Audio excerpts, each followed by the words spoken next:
The Cincinnati Bengals have officially been eliminated from the playoffs, so we're going to examine how we got here, what big decisions are coming, and why Bengals fans should have hope for the future today on the Locked On NFL Scouting Podcast. You are Locked On NFL Scouting with the Draft Dudes, your daily podcast for NFL and college football scouting. Part of the Locked On Podcast Network, your team every day. What's better than this? It's guys being dudes here on the Locked On NFL Scouting Podcast. We're the Draft Dudes. I'm Joe Marino from Locked On Bills. He's Kyle Crabbs from Locked On Dolphins. And we are your NFL experts here with you daily to talk team building across the league on the Locked On NFL Scouting Podcast with the Draft Dudes, part of the Locked On Podcast Network, your team every day. We'd like to thank you for making Locked On NFL Scouting your first listen every day, and a big welcome and shout out to our everydayers. You know who you are. Those of you who never miss a single episode, we appreciate y'all being here very, very much. Today's episode is brought to you by Gametime. Download the Gametime app, create an account, and use code LOCKEDON for $20 off your first purchase. Joe, happy Wednesday to you. I have a question for you. Yeesh. Did you watch Hard Knocks last night? No. You thought I was going to. Did you think this was going to be the one? No, you didn't. I didn't watch it either. So there's your payoff there. Oh, man. On a weekly basis. I ain't watching that this week. Heck no. Maybe next week. I don't know. Maybe next week. Who knows? Maybe. Probably not. I bet you we both don't watch it next week. One of us is not watching it next week. I'm sure of that. I guarantee you one of us, but maybe both too. But we're not here to talk about Hard Knocks. We're here to talk about the Cincinnati Bengals. And the Bengals are entering week 18. Kind of up and down season, right? We start 0-2. We climb out of the hole. We get to 5-3. Then we lose Joe Burrow.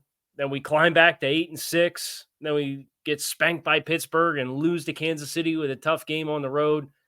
Eliminated from the playoffs, obviously. They'll fight on, my men, because they're hurt, but they are not slain. They'll lay themselves down and bleed a while, but rise and fight again. But that's segment 3 when it's time to talk about why you should be optimistic as a Bengals fan moving forward. We now have to focus on 2023, why this roller coaster happened, and what the Bengals have to do this offseason to get themselves back into the thick of it. And it extends beyond just getting healthy with the man behind center. Well, a disappointing season for the Cincinnati Bengals. We weren't supposed to be here. We weren't supposed to be doing a debrief, whatever you want to call it, a funeral for the Bengals. This is a team that the last 2 years won the AFC, and then last year were in the AFC Championship game. And it comes down to Joe Burrow starting this season with that calf injury that, he wasn't right for a while. And then it felt like the Bengals hit their stride. There was 2 different moments this season where you kind of felt they figured it out. They had that 4-game win streak starting in week 5 where they beat the Cardinals, Seahawks, 49ers, and Bills. Joe Burrow's playing great. You're like, okay, the Bengals are back. Yeah. Then the wheels fall off. Burrow gets hurt again. And then you get Jake Browning in the lineup and you win 3 in a row. Jaguars, Colts, and Vikings, and here you are, you dropped your last 2. So it's been, like you said, I think roller coaster is such a cliche thing to say, but the ride is, okay, we're a legit AFC powerhouse. Crap, Joe Burrow's hurt again to start the season. Okay, he figures it out. Crap, he's hurt again. Jack Browning, thanks for everything. Wow, are you just as good as Joe Burrow? Oh, maybe? No, you're not, right? Like, that's kind of the absolute roller coaster that went through this season. And so I think at a high level, that's kind of what it is. But, Kyle, I think they made 3 catastrophic mistakes this offseason. I think you talk about how we got here. They made 3 calculated choices. One of them was saying goodbye to their safeties, Von Bell and Jesse Bates. And they replaced them with Dax Hill, who they drafted, and, of course, signing Nick Scott, who's since been benched in Jordan battles here. Folks, the Bengals are giving up the most yards per pass play in the NFL this year. Okay, it didn't work out. That was a miscalculation. The second miscalculation was at left tackle. They moved Jonah Williams to right tackle, hasn't worked out, and they bring in a very expensive left tackle in Orlando Brown, who's probably not an upgrade to Jonah Williams at left tackle. You're just paying a bunch of money for him. And then thirdly, at tight end, Hayden Hurst, who was very productive for you. You let him walk, and you have this trio of Irv Smith, Tanner Hudson, and Drew Sample. And I know that Tanner Hudson's kind of turned it on lately, but I don't think that you look at those 3 players and say that has replaced Hayden Hurst. And so for a team in a championship window, I think you had several miscalculations in the offseason on top of the inevitable adversity that struck during the season that put you on this roller coaster. Oh, hold on. You went through a lot of stuff, and it's all applicable. But I'm very surprised you did not mention the run defense as well. which is yielding 4.7 yards per play on the ground, which is next to dead last in the league. And so you want to talk about how they face 432 rushes for 2,000 yards, and teams face less rush attempts, so it inflates the amount of total yardage they give up. Okay, I'm not going to talk about how they're 31st in total defense from a yards perspective, but it's the efficiency. You mentioned yards per pass, 7.2 net yards per attempt is dead last in the league. Yep. And from a yards per carry perspective, they're 31st. That y'all brought back the linebackers. Yeah. Got them on deals too, like discounts in my opinion. And the front has everybody back. So what happened? I think the story of this season for Cincinnati, look, they've only turned the ball over 15 times. They're +9 in turnover differential. And yet we're 8-8 because defensively we give up a ton of yards. We give up a fair amount of points. It's not as bad as the yardage is. They're 21st in scoring defense. But they just on all fronts defensively have failed to deliver, I think, what the expectation should have been based off of who they were able to bring back. Are the two safeties that big of a meaningful impact on the entire defense? I'd be surprised if that were the case.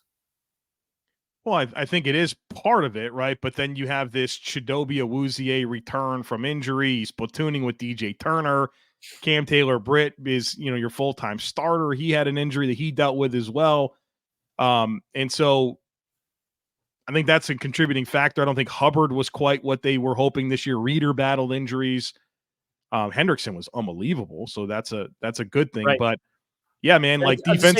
If you add up all the individual parts, you would have expected a better total defensive performance in all phases. Yeah, then worst in terms of yards per pass and second worst in yards per run. Yeah, I'd expect a whole lot more from this Bengals team. And we could have been here a few weeks ago too. I mean, we talked about the Jake Browning initial influx after the Baltimore game. And then they lose to Pittsburgh. And then they beat Jacksonville, Indy, Minnesota to run off 3 in a row. 2 of those were overtime victories. And Jacksonville was a holding penalty away from being in position to win that football game in overtime. And it was a questionable holding out. And then you needed T. Higgins' heroics against Minnesota at the end of the game to take you to overtime in the first place. So they got a couple fortuitous bounces in this Jake Browning stretch to get you here in the first place. So I think the process versus results element of Browning, I think it's certainly evened out quite a bit. I think Jake Browning has certainly changed the way that you and I are going to discuss and evaluate backup quarterbacks in general, because he's outperformed our expectations regardless. Mm-hmm. But when you lose your top 3 salaried quarterback for half the season, your defense underwhelms in every front possible in spite of some good performances. And you made great points with the offensive line.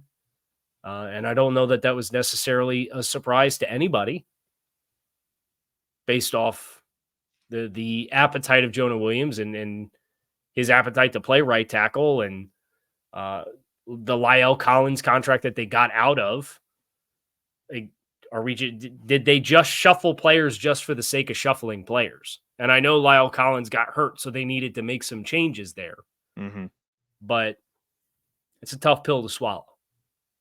Yeah, especially when you're average on the interior with Karras, Kappa, and Volson, who's been okay, right, through 2 seasons. So, yeah, that doesn't really help. But we also got to talk about Joe Burrow a little bit more in terms of and I'm not sure. I think some of it's just bad luck, right? But, dude, he's had injuries. An ACL tear into the appendicitis thing, into the calf, into the wrist, right? Like, it's been a stretch here. He's missing a fair amount of time. And he's awesome. Like, Joe Burrow's an incredible quarterback that I'm a big fan of, but you can't help to look at this sample size of his career and say, you know what? There's been some durability issues. So I'm just going to piggyback off of that with just one talking point. There is a quarterback in the class of 2020 that often has the durability conversation that's tagged to them. And he's the one in Miami. Tagged, huh? No, because he's got the 5th-year option. There's no franchise. No, but tag Tonga Vailoa. Come on, you got to see the tag. Okay, I got you. Sunday night, he will start his 53rd career game in 4 seasons, or he will play in his 53rd career game in 4 seasons and take his 51st start. Joe Burrow, after 4 seasons, will have played in 52 games. All right, that number speaks for itself.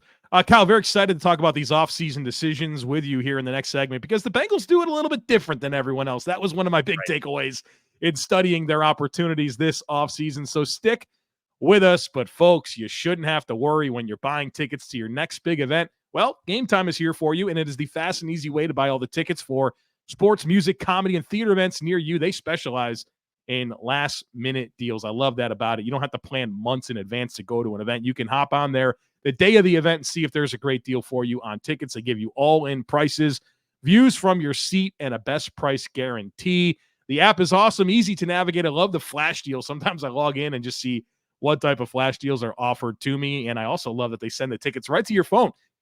So you don't have to dig through emails to find the tickets. They go right to your phone. So take the guesswork out of buying tickets. Download the Gametime app, create an account, and use code LOCKEDON for $20 off your first purchase. Terms apply. Again, create an account and redeem code LOCKEDON. That's LOCKEDON for $20 off. Download Gametime today. Last minute tickets, lowest price guaranteed. I will leave the floor with you. As you very clearly have something you want to present as far as how the Bengals structure themselves. Yeah. From a personnel standpoint. Well, if you've been listening to this series, we're 7-8 teams into this. Whenever they don't make the playoffs, kind of talking about everything. And we get to the point in this conversation where we talk about levers that teams can pull to create cap space. And the Bengals aren't a levers team, right? They don't really trade. They don't really restructure. They don't do these types of things. They kind of structure things differently than other teams do. And what's fascinating about them as we get into these offseason decisions is they've got a daunting list of expiring contracts, but they have plenty of cap space. This is a team with $70 million in cap space, 6th most in the entire NFL. So there are some levers that they can pull. They don't really need to, and they probably won't because that's just not how they operate. But you take that $70 million in cap space and you look at this list of expiring contracts, and there's more than what I'll highlight, but you got some heavy hitters. DJ Reader, 29 years old, stud defensive tackle. T. Higgins, wide receiver, 24 years old. Tyler Boyd, big part of your passing game, 29 years old. And Jonah Williams, the right tackle, 26 years old, on top of Cheeto Awuzie at 28 years old. So you've got their entire tight end room as well. One of them's a restricted free agent, I think, is at Hudson, if I'm not mistaken. Okay. Yeah. So you got Irv Smith and Drew Sample as expiring. Right. Contract. In addition to some depth players like Josh Tupou and Mitchell Wilcox. Max Sharping, a lot of your depth players. So this is what I would say, man. It's funny because I feel like every team thinks they're going to sign T. Higgins this offseason. Why shouldn't it be the Cincinnati Bengals? Why the Cincinnati Bengals, of these players right here, they should bring back who they want to. There should be no restrictions. Like, they bring back Reader, Higgins, and Boyd. You shouldn't have to think twice about that if you want to. And you know why Cincinnati's able to do it this way? Because they don't waste cap space. Never. No dead cap space. You want to talk about dead cap space? This team has one player with more than $40,000 in dead cap. Yeah. For 2024. And that's Lyle Collins. So guys who are under contract, you expect are probably going to stay under contract. Mm-hmm. I agree with you that Cincinnati can bring back anybody that they want. They do have to be mindful of the Jamar Chase extension, which is probably going to be a $30 million a year contract plus. Yeah. They just did the Joe Burrow one. I do think that I don't feel of the guys that you mentioned, I don't feel great about letting Chidobe walk just because I think you're really thin at corner otherwise. T. Higgins is part of the identity of your football team. I think that is a player that you should bring back. Now, if a team wants to pay, if T. Higgins doesn't sign until the open market hits, and a team wants to pay him $30 million a year, I think that's a difficult conversation for Cincinnati to have for themselves. So now you're talking two $30 million a year wide receivers. Jamar is definitely going to get paid more than T. Higgins. You could also tag him, right? Like you're not restricted at all by this cap space. Right. Like if you want T. Higgins, which I would, if I'm the Bengals and I've seen the success that Joe Burrow's had throwing the ball to these guys, I want it back. I'm not going to let T. Higgins go to Carolina. $21.66 million for 2024. It's about a third of their space. They can do it. No problem. No questions asked, but it is a sizable, obviously, chunk of money for a fully guaranteed 1-year salary. That's your worst case scenario to me with T. Higgins. Is he's back on the contract under the franchise tag. But I'm not bringing Joe Burrow back next year without Boyd and Higgins and probably at least one new starter on the O-line, some changes at tight end. You know, I seen what this offense can be, and I would want that to be preserved. So for as much, it feels like T. Higgins, every team's going to sign T. Higgins this offseason. Well, if I'm the Cincinnati Bengals, he's not going anywhere. He's valuable to them. What are you doing with Joe Mixon? Well, I think what's so interesting about Joe Mixon is I think his production has been a little bit modest the last couple of years, but he's also been the guy, right? Like he's there's nobody that's really eaten into his workload this year, whether it's Chris Henry. That's not going to happen, folks. We're waiting for Chris Henry to be a thing. It ain't going to be a thing. Chase Brown, few opportunities this year. It felt like Samaje Perine was somebody who took some away from him, but he's still kind of a bell cow for them. I would be thinking about the plan. His expiring contract next year. So I think they're going to have him next year, but I want to get a good look at Chase Brown and see if, that's my next option. I'd probably want to start thinking about, that tandem of Brown and whoever beyond next year with Joe Mixon. So I'd anticipate them to make at least a mid-round pick at a running back. Their interior defensive line, Reader and Tupou, expiring contracts. What are your thoughts on Reader? Just as a player who he's a stud. There's no question asked, but now he has a season-ending injury. It's not a small amount of coin for a 30-year-old player. And you do have BJ Hill, who I think can do some of the same things for you inside. I think what's challenging is you wish you could have seen more out of Zach Carter the last couple of years. Was a third-round pick. I think he's been very much below average. And so you'd love to say, oh, well, we have Hill and Carter and we're good there. But like some of that depth, whether it's Osai or Sample, like it's flashy, but I'm not sure they've gotten the answers they're looking for there. Miles Murphy kind of heated up a little bit towards the end of the season here. But, DJ Reader's, when he's available, I mean, he's one of those dudes at defense at nose tackle, right? Like the Dexter Lawrence, DJ Reader, just monsters that are tough to handle. And I think he's got the type of skill set that will age quite well. It's just a matter of how confident you are in the durability component, right? Javon Hargrave, another one of those monster nose tackles. I think he's in that bucket. And the team, when he's on the field, man, is different, right? Like even last year, he was gone for stretches. They're just a different team. So I recognize the impact, but I certainly recognize the challenges that come with that decision. Yeah, it's just an interesting name because I feel like that has the opportunity to be, if that's where they let walk and replace, which they often do with the draft. There's some names that I think make sense in the draft where they could get younger, but then also that's he was owed 11 and change in cash this year for Cincinnati. So if they're looking to not tip the scales too high with reinvesting and bringing guys back, that is a name that I think could be a meaningful free agent on the market that Cincinnati could very easily justify a transition away from just because of the injury, his age, and the cost with some of the other contracts that they have. Let me ask you about Boyd, 29 years old. What's your appetite there? Is this a modest re-sign? I'm not sure there's big money for Boyd out there. What are your thoughts? Yeah, I think in the grand scheme of NFL wide receivers, you could do so much worse, and he's been such a productive player at times. I don't know how. Like, what's your offer? Like, are you talking Juju Smith-Schuster money when he signed in? Was it New England this year or? Yeah, that might be on the high end of it. I think a lot about that Robert Woods contract that he signed with Houston as maybe a. And what was the average per on that one? A little more than you thought it was going to be. Let's see if I can look it up. And that's for me with Cincinnati. It's like, I don't know, like he's not depth, but he's your third receiver. And if you're going to pay top dollar for your third receiver or like your middle class of your roster, I think that does strain your ability to retain your stars long-term with how Cincinnati conducts business. 2 years, $15 million is what he signed with in Houston. That's about what I would be willing to go with Tyler. I think Juju was like 3 years, 25. It might have been actually less AAV. So they have decisions. Jamar Chase is a 5th-year option. That's real easy. Yes. And then as far as extensions, they might want to look at Evan McPherson, who's been a stud kicker as well. Yep.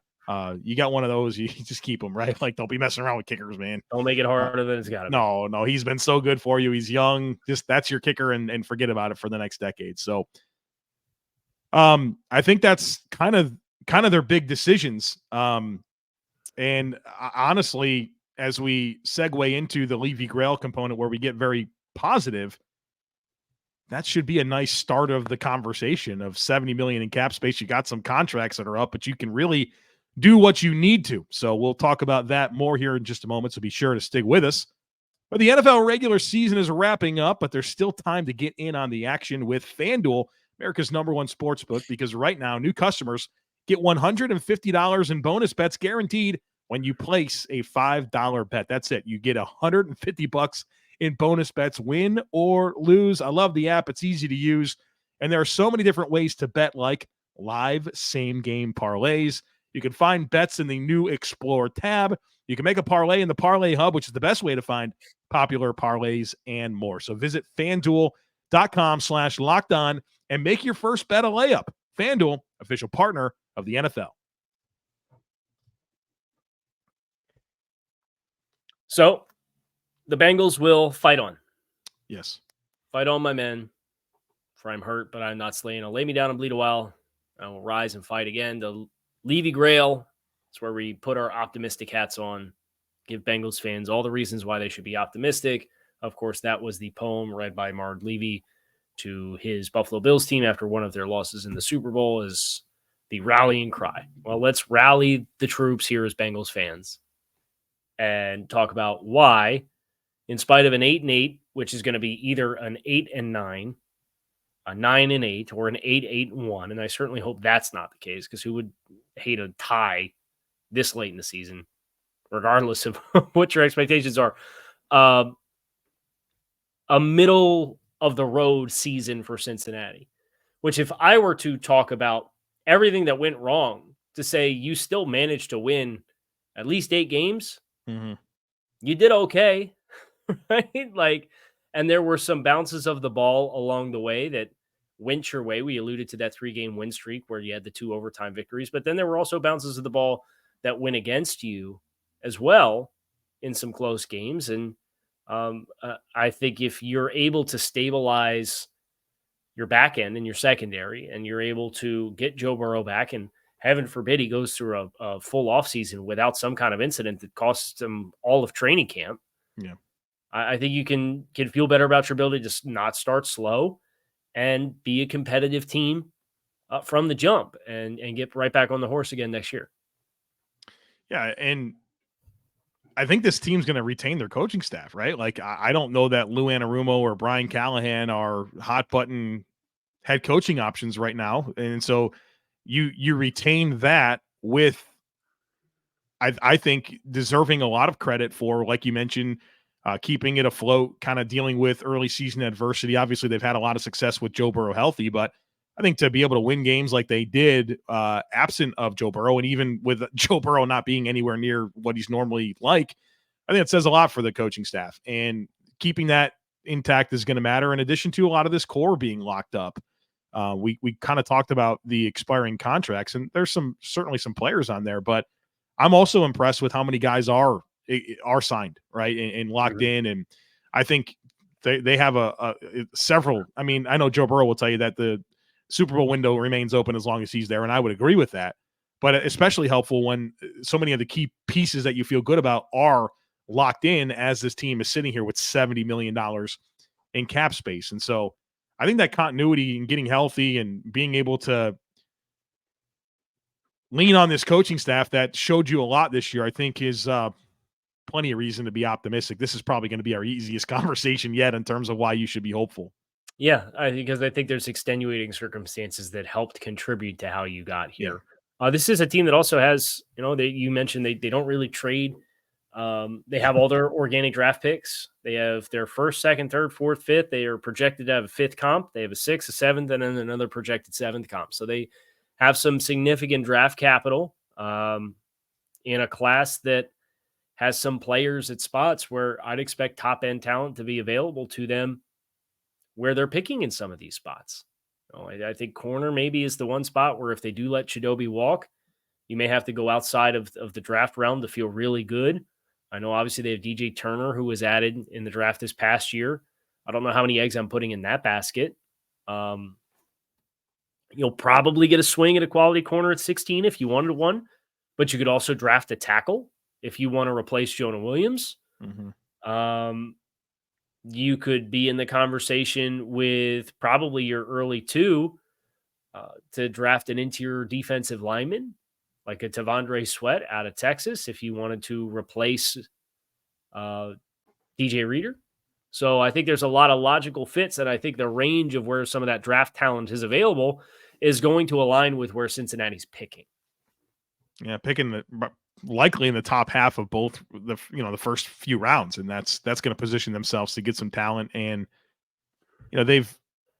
this could be interesting because they could be drafting a little bit more for immediate need this year, right? And that could work out just based on kind of the talent distribution with this football team. So it's not a hard sell, man. You got Joe Burrow, an elite NFL quarterback with cap space, a lot returning. Your coaching staff, you got draft capital, like you got good players already on your team. I think that the Bengals are probably happy to get through this year and get to next year with the talent that they anticipate having. And I'm sure, we'll be picking the 2024 season, and a lot of us are, I would assume we'd all have Cincinnati as a playoff team, right? Like that's the type of team that I expect them to be when it's all said and done, unless they just completely flop this offseason, which based on their resources and what's returning, I don't really anticipate being the case. I am floating around producing this thing for just a second. Very interesting. So I need you to filibuster. So I kind of went with like worst case scenario or best case scenario with the draft, with like results from this week. If Cincinnati were to lose, and a bunch of these teams that are in the same ballpark as them were to win games, kind of in the 8-8, 7-9 area, they could end up getting probably, looks like 13 is kind of the ceiling for where they could pick. And for a team that's as good as we think Cincinnati is in a lot of ways and has postseason aspirations and expectations on an annual basis right now, that's something where if you were to take a silver lining out of if you lost to Cleveland, which Cleveland's kind of locked in, who knows how much they're really going to go for it this upcoming weekend. If you lose to that team, you could, and they're currently scheduled to pick like 16, 17. You could end up getting up into the early teens with that draft pick as well. So more coming to a talented football team that's bringing back a lot. It'd be all right. Pretty easy sell, like you said. Yeah. That is going to do it for us here on Locked on NFL Scouting. I'm Kyle Crabbs. He is Joe Marino. We appreciate you guys checking out the show. You can find us on YouTube or wherever you listen to your favorite podcasts. Make it a great rest of your day. We'll talk to you next time. See you.